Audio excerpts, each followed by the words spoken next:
Students, आज हम लोगों का 10वां लेक्चर है और चैप्टर हम लोगों का चल रहा है chemical reaction and equations. Clear.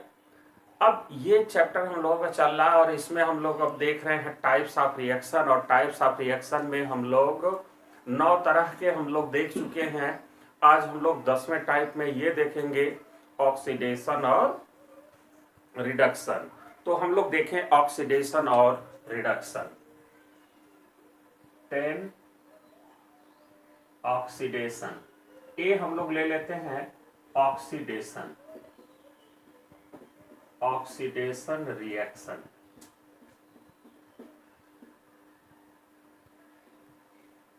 Clear. Oxidation reaction का मतलब क्या होगा, जरा हम लोग उसके बारे में जान लें कि it is the process that involves addition of oxygen और मोर इलेक्ट्रोनेगेटिव एलिमेंट और रिमूवल ऑफ हाइड्रोजन और लेस इलेक्ट्रोनेगेटिव या more electropositive element. Removal of more electropositive element from a compound और element is known as oxidation reaction. कहने का मतलब यह है कि ऑक्सीडेशन रिएक्शन का मतलब है कि अगर किसी एलिमेंट से अगर हम इलेक्ट्रॉन को निकाल दें तो वो ऑक्सीडेशन होगा, ऑक्सीजन को जोड़ दें या मोर इलेक्ट्रोनेगेटिव एलिमेंट को जोड़ दें वो भी ऑक्सीडेशन होगा, हाइड्रोजन को निकाल दें या मोर इलेक्ट्रोपॉजिटिव एलिमेंट को निकाल दें वो भी ऑक्सीडेशन होगा। या हम कहें कि ऑक्सीडेशन नंबर अगर बढ़ रहा है तो भी उस एलिमेंट का ऑक्सीडेशन होता है। तो जरा हम लोग इसको देखें। इट इज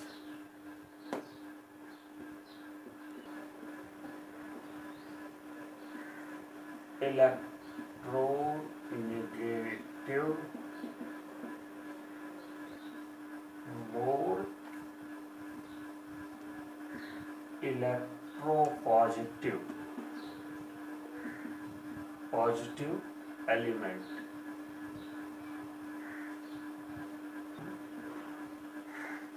एक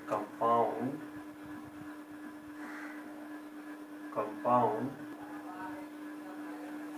देखें हम लोग ऑक्सीडेशन रिएक्शन हम लोग देख रहे हैं और हमने ये आपके सामने लिख भी दिया कि ऑक्सीडेशन रिएक्शन क्या है। तो आपने ये कहा, जैसे एग्जांपल लेके अगर हम लोग समझे, जैसे मान लीजिए कि कोई मेटल है, ठीक। मेटल में मान लीजिए कि मैग्नीशियम है या मैग्नीशियम ही ले लेते हैं, ठीक है। तो मैग्नीशियम से अगर हम लोग देखें तो 2 इलेक्ट्रॉन अगर लॉस होगा तो Mg2+ बनेगा। क्लियर। 2+ और 2 इलेक्ट्रॉन बाहर हो गया, तो ये 2 इलेक्ट्रॉन बाहर निकलना ही, removal of electron from the element is known as oxidation.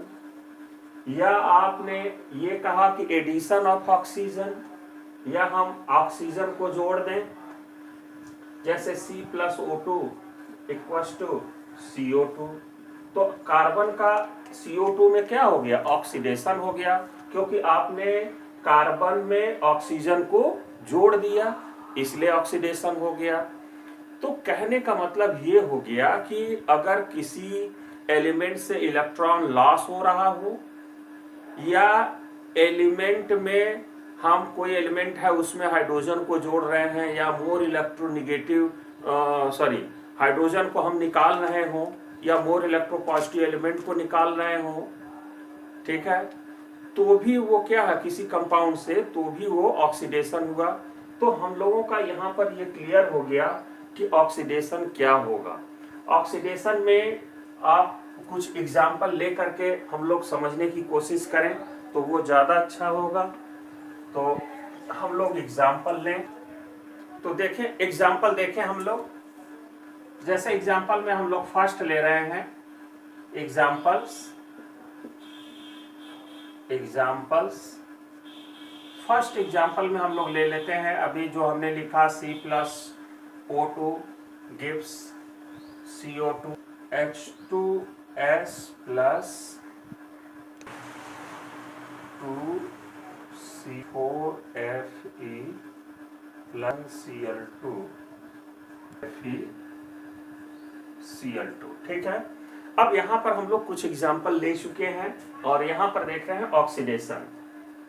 जैसे पहले एग्जाम्पल में हम लोग ले रहे हैं और देख रहे हैं कि इस कार्बन में ऑक्सीजन यानी कि मोर इलेक्ट्रोनेगेटिव एलिमेंट को जोड़ रहे हैं, तो हम कह सकते हैं कि कार्बन का CO2 में क्या हो गया, ऑक्सीडेशन हो गया।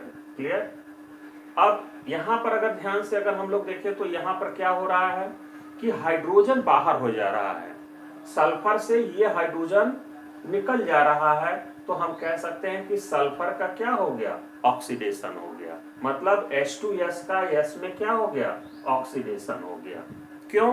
क्योंकि हाइड्रोजन का बाहर निकलना भी क्या कहलाता है, ऑक्सीडेशन। यहाँ हमने लिखा है रिमूवल ऑफ हाइड्रोजन या मोर इलेक्ट्रोपॉजिटिव एलिमेंट, इसका निकलना भी ऑक्सीडेशन हो गया होगा। तो H2S से अगर देखें तो ये हाइड्रोजन बाहर निकल जा रहा है और सल्फर में कन्वर्ट हो रहा है, इसलिए हम यहाँ पर कह सकते हैं कि H2S का S में क्या हो रहा है, ऑक्सीडेशन हो रहा है। अब नेक्स्ट एग्जांपल में हम लोग देख रहे हैं कि कैल्शियम है और उसमें हम ऑक्सीजन जोड़ रहे हैं, मोर इलेक्ट्रोनेगेटिव एलिमेंट जोड़ रहे हैं। इसको मोर इलेक्ट्रोनेगेटिव कह सकते हैं या कोई और होता मोर इलेक्ट्रोनेगेटिव एलिमेंट, अगर वो भी जुड़ता तो भी ऑक्सीडेशन होता। तो यहाँ पर हम कह सकते हैं कि कैल्शियम में ऑक्सीजन जुड़ रहा है और CaO बना रहा है, कैल्शियम ऑक्साइड, तो यहाँ पर भी क्या हो रहा है, ऑक्सीडेशन हो रहा है। अब यहाँ पर भी आयरन, अगर नेक्स्ट में देखें तो आयरन में ऑक्सीजन जुड़ रहा है, इसलिए यहाँ पर भी ऑक्सीडेशन हो रहा है। यहाँ पर क्या हो रहा है, मोर इलेक्ट्रोनेगेटिव एलिमेंट जुड़ रहा है। आप जानते हैं कि जो हैलोजन एटम्स होते हैं मोर इलेक्ट्रोनेगेटिव होते हैं, अपने ग्रुप में जो होते हैं पीरियड में, वो सबसे ज्यादा इलेक्ट्रोनेगेटिव एलिमेंट्स होते हैं। तो यहाँ पर जो है मोर इलेक्ट्रोनेगेटिव एलिमेंट में कौन है, क्लोरीन है। तो क्लोरीन अगर हम लोग ध्यान से देखें तो SnCl2 से वो SnCl4 में कन्वर्ट हो रहा है। इसका मतलब है कि SnCl2 का SnCl4 में ऑक्सीडेशन हो रहा है, क्योंकि इसमें मोर इलेक्ट्रोनेगेटिव एलिमेंट क्या हो गया, जुड़ गया। यहाँ पर 2 Cl था, अब यहाँ पर 4 Cl हो गया। मतलब क्लोरीन यानी मोर इलेक्ट्रोनेगेटिव एलिमेंट इस टीम में क्या हो गया, जुड़ गया, इसलिए हम कहेंगे कि इसका ऑक्सीडेशन हो गया SnCl2 का SnCl4 में। ऐसे ही FeCl3 का FeCl2 में रिडक्शन हो गया, क्योंकि यहाँ पर 3 क्लोरीन था, अब यहाँ पर 2 ही क्लोरीन रह गया, मोर इलेक्ट्रोनेगेटिव एलिमेंट कम हो गया, इसलिए हम कह सकते हैं कि यहाँ पर भी क्या हो गया, इसका रिडक्शन हो गया, क्योंकि भाई मोर इलेक्ट्रोनेगेटिव कम हो गया इसलिए रिडक्शन हो गया। ये बात समझ में आ गया होगा। अब हम एक कंप्लीट ऐसा एग्जांपल लेते हैं जिसमें ऑक्सीडेशन और रिडक्शन दोनों होगा। तो जरा वैसा एग्जांपल हम लोग लें, तो यहाँ पर हम लोग ले लेते हैं प्लस Cl2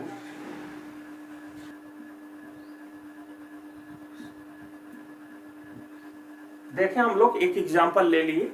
अब यहाँ पर हम लोग अगर ध्यान से देखें तो इसमें ऑक्सीडेशन और रिडक्शन दोनों हो रहा है। इसको थोड़ा सा हम लोग जल्दी से देख लेते हैं।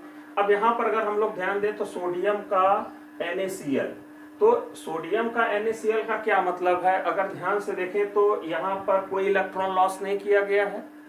मतलब इसके आउटर मोस्ट सेल में क्या है कि 281 इलेक्ट्रॉन है, 11 होता है तो आउटर मोस्ट सेल का इलेक्ट्रॉन है। लेकिन यहाँ पर अगर ध्यान से देखें तो ये टूट करके क्या बनाएगा, Na+ और Cl- बनाएगा। तो इसका इलेक्ट्रॉनिक कॉन्फ़िगरेशन क्या हो गया, 28। मतलब ये वाला इलेक्ट्रॉन जो है अब यहाँ पर नहीं दिख रहा है, 0 है। तो हम कह सकते हैं कि सोडियम ने एक इलेक्ट्रॉन को लॉस कर दिया और उस इलेक्ट्रॉन को क्लोरीन ने क्या किया, गेन कर लिया। तो हम कह सकते हैं कि सोडियम का इसमें Na+ में क्या हो रहा है, या हम सोडियम का कह सकते हैं NaCl में ऑक्सीडेशन हो रहा है, क्योंकि इलेक्ट्रॉन लॉस हो रहा है। इसी तरह से क्लोरीन में अगर देखें तो क्लोरीन का Cl2 का NaCl में क्या हो रहा है, रिडक्शन, क्योंकि यहाँ पर अगर हम लोग देखें तो 287, ठीक है, इसका इलेक्ट्रॉनिक कॉन्फ़िगरेशन होगा 287। और यहाँ पर अगर हम लोग देखें तो Cl- का क्या हो जाएगा, 288 हो गया। इसके आउटर मोस्ट सेल में 8 इलेक्ट्रॉन हो गया, यहाँ पर कितना था, 7 था।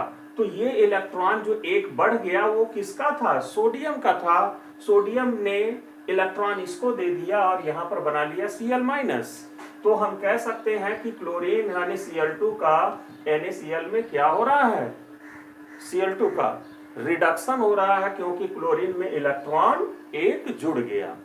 क्लियर? तो अब यहां पर हम लोग ये कह सकते हैं कि जो इलेक्ट्रॉन लूज करते हैं, इलेक्ट्रॉन लूजिंग स्पीसीज जो होते हैं, उनको हम लोग कहते हैं रिड्यूसिंग एजेंट। मतलब जो इलेक्ट्रॉन लॉस करेगा, जो इसका ऑक्सीडेशन होगा, उनको रिड्यूसिंग एजेंट, और जो इलेक्ट्रॉन को गेन करेंगे उनको हम ऑक्सीडाइजिंग एजेंट।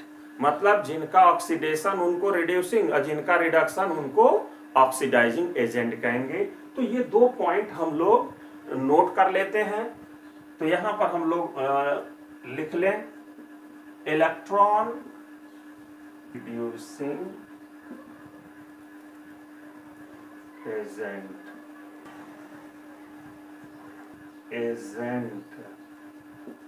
अब यहां पर हम लोग देखें तो ये 2 पॉइंट हम लोग याद रखेंगे कि इलेक्ट्रॉन लॉसिंग स्पीसीज क्या होंगे, रिड्यूसिंग एजेंट होंगे, और इलेक्ट्रॉन एक्सेप्टिंग जो स्पीसीज होंगे उनको ऑक्सीडाइजिंग एजेंट कहेंगे। ये बात हम लोगों को क्लियर हो चुका होगा। अब हम लोग अगला देखते हैं रिडक्शन रिएक्शन। क्लियर? तो आगे हम लोग देखते हैं रिडक्शन रिएक्शन। रिडक्शन रिएक्शन, तो ये हम लोगों का डी हो गया रिडक्शन रिएक्शन। इसमें भी हम लोग देखें इट इज द कंपाउंड। ठीक, अब यहां पर हम लोग देखें रिडक्शन रिएक्शन को। रिडक्शन रिएक्शन का मतलब it is the process that involve addition of hydrogen और more electropositive element or removal of oxygen or more electronegative element, removal of oxygen or more, यहाँ पर हम लोग समझें more electronegative element from a compound is known as reduction। clear? तो यहाँ पर reduction का मतलब ये हो गया जस्ट ऑक्सीडेशन का। जो ऑक्सीडेशन के बारे में हम लोग देखें, जस्ट उसी का अगर हम डेफिनेशन उलट दें एक तरह से, तो हम लोगों को क्या मिलेगा, रिडक्शन रिएक्शन। मतलब वहां पर अगर एडिशन ऑफ ऑक्सीजन था तो यहाँ एडिशन ऑफ हाइड्रोजन रिडक्शन कहलाएगा।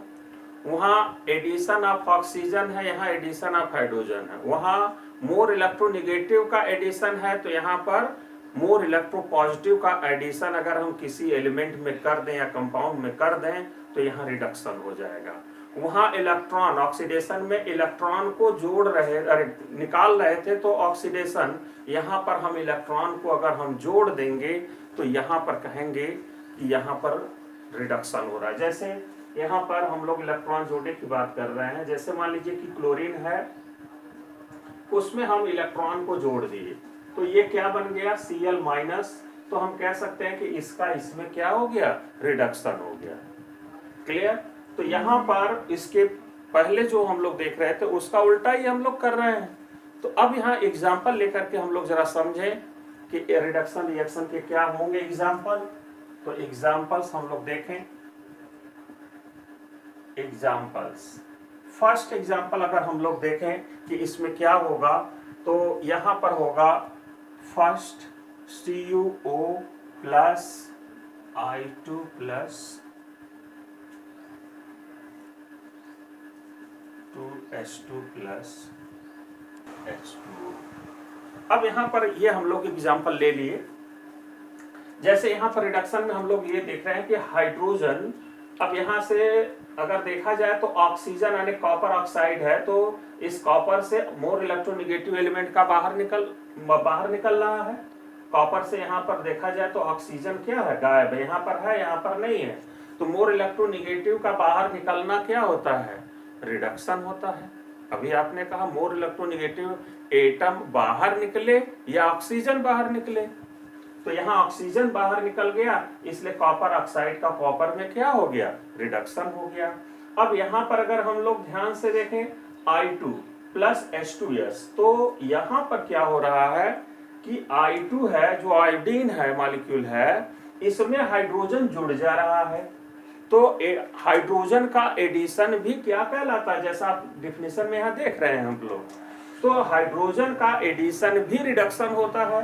तो यहाँ I2 में यानी आयोडीन में क्या हो गया, हाइड्रोजन ऐड हो गया, तो हम कह सकते हैं कि I2 का HI में क्या हो गया, रिडक्शन हो गया। यहाँ पर अगर हम लोग देखें तो इसमें इसका क्या हो रहा है, रिडक्शन हो रहा है, क्योंकि हाइड्रोजन इसमें आकर के क्या हो रहा है, जुड़ जा रहा है।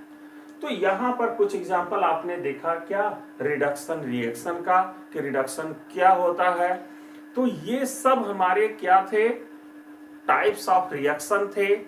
अभी कुछ और हम लोग जैसे देखेंगे, जैसे कोरोजन है, तो वहां पर भी एक केमिकल चेंज है, केमिकल रिएक्शन है। तो वहां पर हम कोरोजन में भी देखेंगे कि क्या होता है, कोरोजन कैसे होता है, उसके पूरे प्रोसेस को देखेंगे हम लोग। तो टाइप्स ऑफ रिएक्शन इतना आपके लिए सफिशिएंट है। बाकी हम लोग देखते हैं कोरोजन। तो देखा जाए कोरोजन, तो हम लोग देखते हैं corrosion process, action, metal, it is a chemical examples. अब एग्जाम्पल्स में हम लोग एक दो देख लेते हैं, लिखें। First +3O2 dust 2Cu solid green 2Ag solid sulfide। अब यहाँ पर हम लोग अगर देखें तो कोरोजन क्या है, जरा हम लोग ये देखें। अभी तो हम लोग ये डिफिनीशन आपने ये देखा, तो डिफिनीशन में क्या देखा, कोरोजन क्या है, the process of eating away of the metal by the action of atmosphere, या हम यूं कहें कि atmospheric reagents, clear, changing the metal into its compound is called corrosion. Clear, it is a chemical reaction. भाई यहाँ पर chemical change हो रहा है, तो हम कह सकते हैं कि केमिकल चेंज ही हो रहा है। तो हम लोग ये समझे कि कोरोजन है क्या। जैसे हम लोग ये मान लें कि देखिए, कोरोजन कोई जरूरी नहीं है कि सिर्फ आयरन में हो, आयरन में भी हो सकता है, कॉपर भी हो सकता है, सिल्वर में भी हो सकता है ना, इस तरह से कोरोजन हो सकता है। भाई कोरोजन तो आपके मैग्नीशियम पर में भी हुआ था। मैग्नीशियम रिबन अगर लेते हैं, तो मैग्नीशियम रिबन के ऊपर ही जो सरफेस होता है, आउटर मोस्ट सरफेस, उसके ऊपर चारों तरफ क्या होता है, मैग्नीशियम ऑक्साइड का लेयर बन जाता है। तो मैग्नीशियम रिबन जलाने से पहले उस लेयर को हम लोग हटाते हैं, तभी मैग्नीशियम रिबन आसानी से जल पाता है। तो वो भी एक तरह का कोरोजन है। तो यहाँ पर आयरन में भी हो गया, कॉपर में भी हो गया, सिल्वर में भी हो गया, ये सब में कोरोजन हो सकता है। तो कोरोजन का मीनिंग क्या है, कोरोजन का मीनिंग ये है कि जैसे मान लीजिए कि ये कोई मेटल है, और मेटल के सरफेस पर जो मेटल है, अगर वो ऑक्सीजन से रिएक्ट करके वो मेटल अगर ऑक्सीडाइज हो जाता है, ठीक है, तो उसी ऑक्सीडेशन को हम लोग क्या बोलते हैं, कोरोजन। जैसे अब यहाँ पर मान लीजिए कि आयरन है, ठीक, आयरन है, आयरन के सरफेस पर, ठीक है, Fe2O3 का अगर लेयर बन जाए, ऑक्सीडाइज हो जाए, अगर आयरन जो इसके सरफेस पर जो Fe है वो ऑक्सीडाइज हो जाता है Fe2O3, और चूंकि मॉइस्चर है ही, वो इसके साथ अगर लग जाए तो इस टोटल को हम बोलते हैं रस्ट, और उस प्रोसेस को क्या बोलते हैं, रस्टिंग बोलते हैं। हालांकि कैसे कोरोजन होता है, रस्टिंग होता है, रस्ट कैसे बनते हैं, वो हम एक मैकेनिज्म आपको बताएंगे। लेकिन कुछ एग्जांपल हम लोग ये समझ लें कि क्या है एक्चुअल में कोरोजन। जैसे यहाँ पर है आयरन, हमने ले लिया Fe के संपर्क में है ऑक्सीजन है और मॉइस्चर है, वेपर है, वाटर वेपर। तो ये आपस में मिल करके क्या बना लिए, Fe2O3 और ये मॉइस्चर इसके साथ हो गया। ये देखिए इसके साथ लगने का मतलब ये है कि अगर हम लोग देखें तो जो Fe है वो डी ब्लॉक का एलिमेंट है, ट्रांजिशन एलिमेंट है, और इसके पास वैकेंट डी ऑर्बिटल होता है, और जिसके पास वैकेंट डी ऑर्बिटल होते हैं वो किसी भी बेस को अपनी तरफ अट्रैक्ट कर सकते हैं। तो यहाँ वाटर भी एक तरह का बेस है, उसके लोन पेयर को ये क्या कर सकता है, अपनी तरफ खींच सकता है या खींच लेगा, जिसकी वजह से ये दोनों एक दूसरे के साथ क्या होंगे, बॉन्डेड होंगे। तो अब यहाँ पर ये जब ये एक दोनों का कॉम्बिनेशन जो होगा या Fe2O3 इंटू XH2O होगा, इनको कॉमन रूप से हम लोग क्या बोलते हैं, रस्ट बोलते हैं। इनका नाम हाइड्रेटेड आयरन थर्ड ऑक्साइड, जिसको हम रस्ट कहते हैं। तो ये तो हो गया कि आयरन के सरफेस पर ये चीज होगा, तो हम कहेंगे कि भाई आयरन क्या हो गया, इस पर जो है कि कोरोजन हो गया, रस्ट हो इस पर आ गया, क्योंकि ये इसका फॉर्मेशन हो गया, इस सरफेस पर आ गया, तो उस प्रोसेस को हम कोरोजन बोल देंगे। अब यहाँ पर कॉपर अगर है, मान लीजिए कॉपर आपने ले लिया, उसके संपर्क में अगर CO2 है, O2 है, मॉइस्चर है, तो वहां पर कॉपर का भी क्या हो जाएगा, कोरोजन हो जाएगा, और वो ग्रीन कलर में चेंज हो जाएगा। जब कॉपर का कोरोजन होगा, कॉपर मेटल के सरफेस पर कोरोजन होगा, तो वो ग्रीन कलर में कन्वर्ट हो जाएगा। तो वहां पर क्या बनेगा, बेसिक कॉपर कार्बोनेट, ये बन जाएगा कॉपर के आउटर सरफेस पर। जो मेटल होगा उसके चारों तरफ ग्रीन जैसा दिखने लगेगा, तो वो बन जाएगा ये। तो इसके बनने की वजह से हम लोग उसको देख के कहते हैं कि कॉपर पर कोरोजन हुआ है, यानी रस्ट यहाँ पर भी क्या हो गया, कोरोजन हुआ है। ठीक है, अब यहाँ पर कोरोजन, ध्यान दें कि कोरोजन यानी CuCO3 इंटू CuOH का होल ट्वाइस उसके सरफेस पर बन चुका है।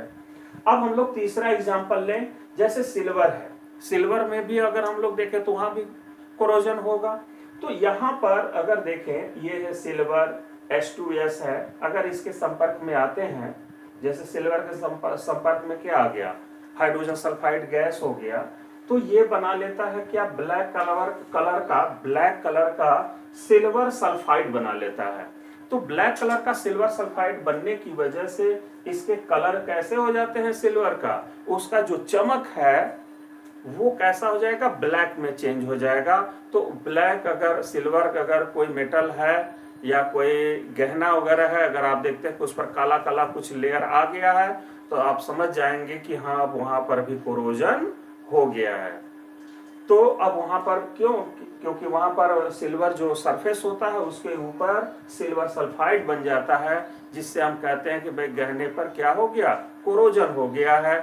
तो अब उसको क्या करते हैं हम लोग, सफाई जब करवाते हैं तो ये लेयर हट जाता है, और लेयर हट जाने की वजह से फिर सिल्वर जैसे पहले चमक रहा था वैसे चमकने लगेगा।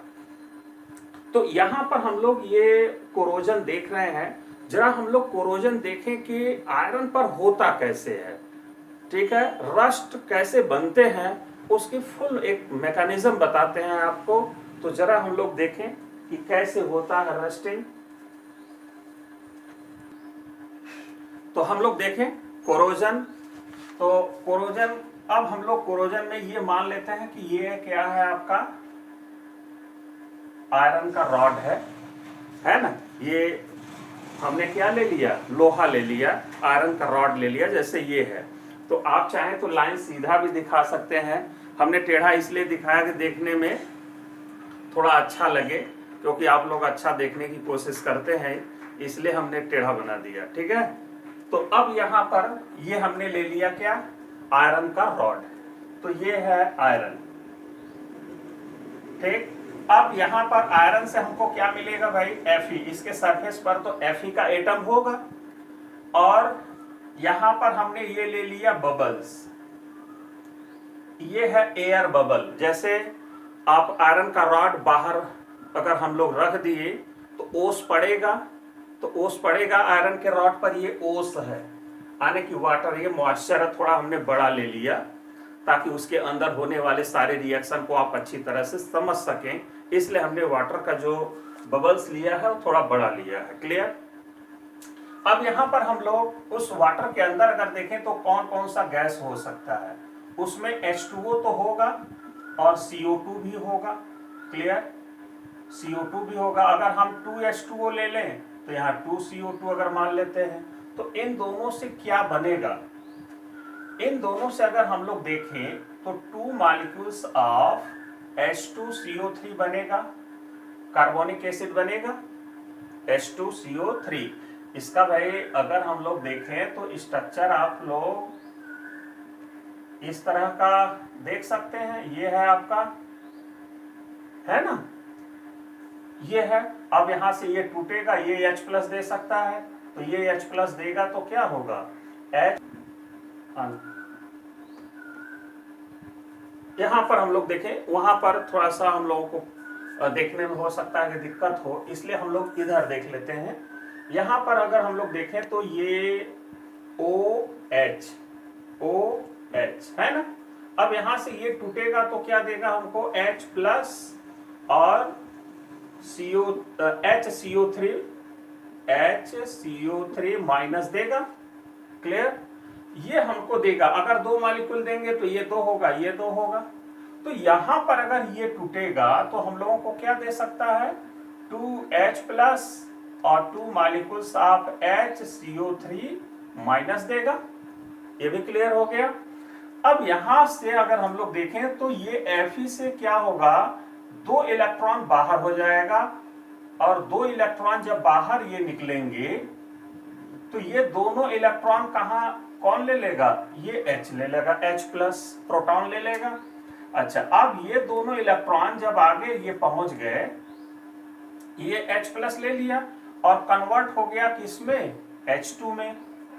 और ये जो Fe 2 इलेक्ट्रॉन लॉस करेगा तो ये कन्वर्ट किस में हो जाएगा, Fe2 प्लस में।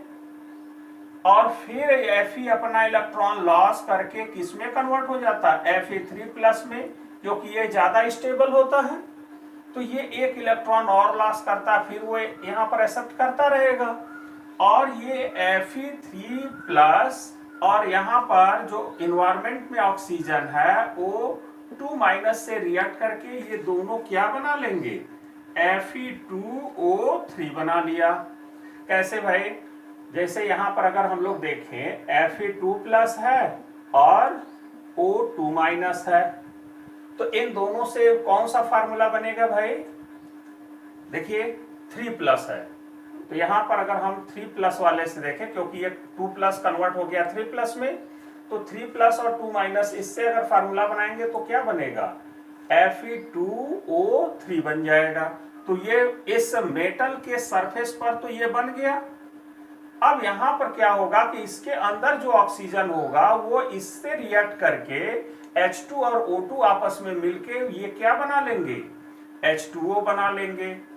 और वो कितना H2O होगा, अब वो डिपेंड करेगा कि इसके अंदर कितना मॉइस्चर है, कितना ऑक्सीजन है, कितना H2 बन रहा है, कितना हाइड्रोजन गैस है, उसी के हिसाब से यहाँ पर क्या होंगे, वाटर मॉलिक्यूल बनेंगे। तो हम मान लेते हैं कि ये X मॉलिक्यूल बन रहे हैं। क्लियर, तो यहाँ पर टोटल ये क्या हो गया, Fe2O3 into X H2O।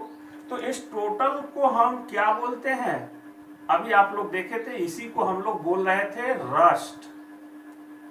Clear, और इसी रस्ट के रस्टिंग इसी को बोलते हैं, इस प्रोसेस को बोलते हैं, और इसी को कोरोजन कहते हैं, प्रोसेस को। ठीक है, कोरोजन मतलब वो किसी भी मेटल में हो सकता है।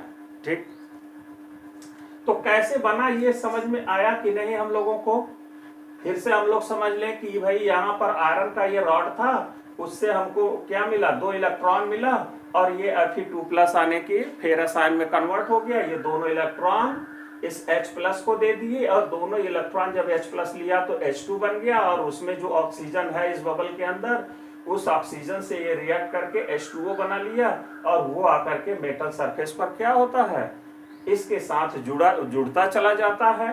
और यहाँ पर देखें Fe2 प्लस और Fe3 प्लस में कन्वर्ट हो जाता है, क्योंकि इलेक्ट्रॉन लॉस कर देता है, क्योंकि Fe3 प्लस ज्यादा स्टेबल होते हैं।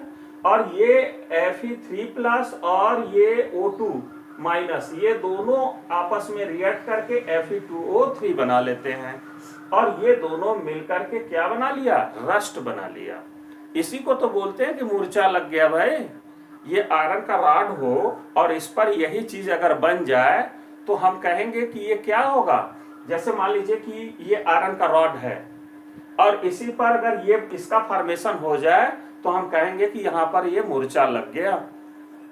तो मूर्छा लगने के लिए क्या क्या होना चाहिए भाई, आयरन रॉड होना चाहिए, मॉइस्चर होना चाहिए, कार्बन डाइऑक्साइड गैस होना चाहिए, H2O होना चाहिए, ये सब होना चाहिए, तभी ये इसका फॉर्मेशन इस सरफेस पर हो सकता है। तो ये पूरा था कोरोजन का प्रोसेस। अब हम लोग आगे देखते हैं रैंक। तो अब देखिए, अब अगला जो चीज हम लोगों को देखना है वो हम लोग अब नेक्स्ट वीडियो में देखेंगे, ठीक है। तो इस वीडियो के लिए इतना ही, लेकिन आप लोग जो है कि सब्सक्राइब, लाइक, कमेंट, शेयर करना ना भूलें, ठीक है। ओके, धन्यवाद।